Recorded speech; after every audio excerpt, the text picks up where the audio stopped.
जिला सिवनी के लखनादौन में हर्षोल्लास के साथ मनाई गई अंबेडकर जयंती। हम आपको बता दें कि जिला सिवनी के अंतर्गत आने वाले ब्लॉक लखनादौन में परम पूज्य Bodhisattva, Bharat Ratna, symbol of the knowledge, संविधान निर्माता एवं देश के प्रथम कानून मंत्री डॉक्टर भीमराव अंबेडकर जी की 133वीं जयंती 14 अप्रैल को हर्षोल्लास एवं धूमधाम के साथ मनाई गई।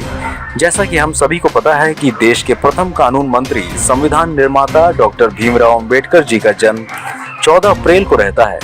हर साल 14 अप्रैल को एक बड़े उत्साह के रूप में भारत भर में मनाया जाता है। महाराष्ट्र सरकार द्वारा अंबेडकर जयंती को ज्ञान दिवस के रूप में मनाया जाता है, क्योंकि डॉक्टर भीमराव अंबेडकर को ज्ञान का प्रतीक माना जाता है। आइए सुनते हैं क्या कुछ कहा सामाजिक कार्यकर्ताओं ने। सुनिए भारत समय न्यूज चैनल से हीरा लाल डेहरिया की रिपोर्ट।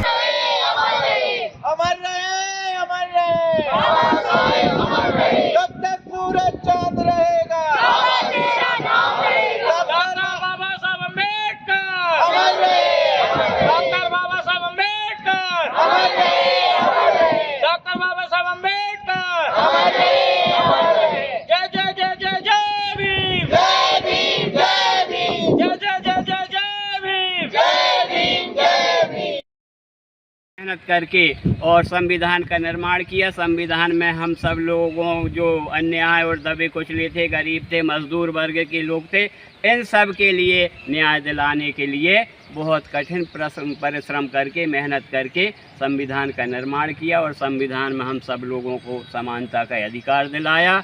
और इसी के कारण हम लोग आज अपने अधिकार प्राप्त करके और कुछ आगे बढ़ रहे हैं। उनका हमारे लिए बहुत योगदान है, सहयोग है और हम उनके जन्मदिन को हमेशा मनाते रहेंगे, वो अमर रहे। और मैं इस कार्यक्रम में उपस्थित समस्त लोगों को इस कार्यक्रम से ढेर सारी शुभकामनाएं देता हूं। सबका शिक्षा, संस्कृति, संस्कार, सद्भावना और विकास हो, सब हमेशा स्वस्थ रहें, ऐसी कामना करते हुए मैं अपनी बात को विराम करता हूँ। डॉक्टर भीमराव अंबेडकर की हर विदेशों में से लेकर हर जगह मतलब पूजा होती है, क्या कारण है?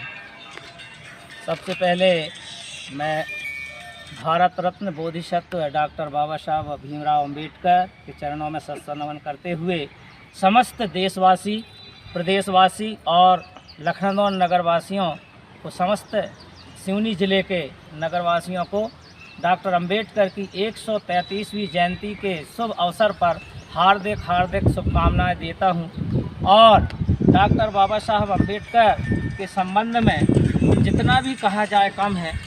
डॉक्टर बाबा साहब के जीवन पर प्रकाश डालना उसी प्रकार होगा जिस प्रकार से सूर्य को एक दीपक दिखाना है।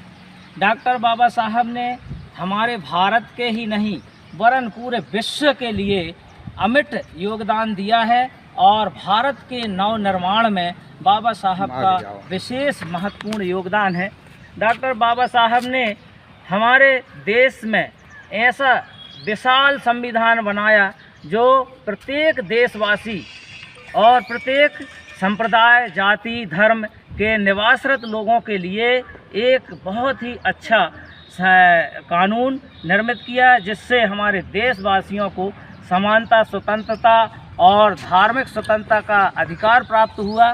डॉक्टर बाबा साहब ने हमारे देश के दबे कुचले समाज के लोगों के लिए विशेष रूप से कार्य किया और उनकी जो सोच थी कि मेरे देश का प्रत्येक नागरिक, चाहे वो गरीब हो, चाहे जिनको अधिकार प्राप्त नहीं है, कोई नंगा ना रहे, भूखा ना रहे, ऐसे देश के लिए उन्होंने संविधान का निर्माण किया। और संविधान में उन्होंने प्रत्येक नागरिक को समानता का अधिकार दिया, जिससे वो अपने जीवन में प्रत्येक अधिकार के द्वारा अपने जीवन को सफल बना सकें और सर्वांगीण विकास करके और उच्च पदों पर, उच्च मार्ग पर उच्च विकास कर सकें।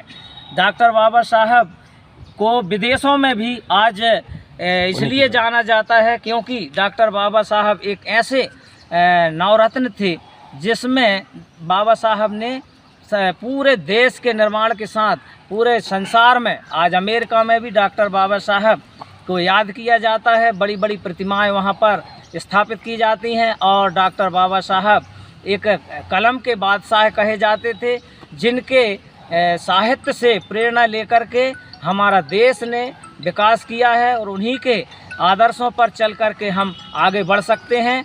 डॉक्टर बाबा साहब का समाज के प्रति एक समानता का अधिकार भारत की प्रत्येक महिलाओं के लिए, किसी भी जाति वर्ग की हों, सभी महिलाओं के लिए उन्होंने विकास का मार्ग खोला था।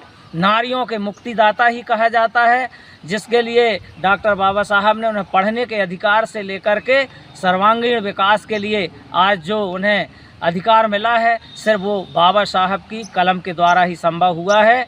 इसलिए हम ये कह सकते हैं कि डॉक्टर बाबा साहब के बिना हमारे देश का नवनिर्माण होना संभव नहीं है। इसलिए हम सब मिलकर आएँ, बाबा साहब के विचारों में चलें, उनके मार्गदर्शन में चलें, आदर्शों में चलें। बाबा साहब के आदर्शों में चलते हुए हमारे देश का यदि विकास करना है तो हमें संविधान की रक्षा करना पड़ेगा।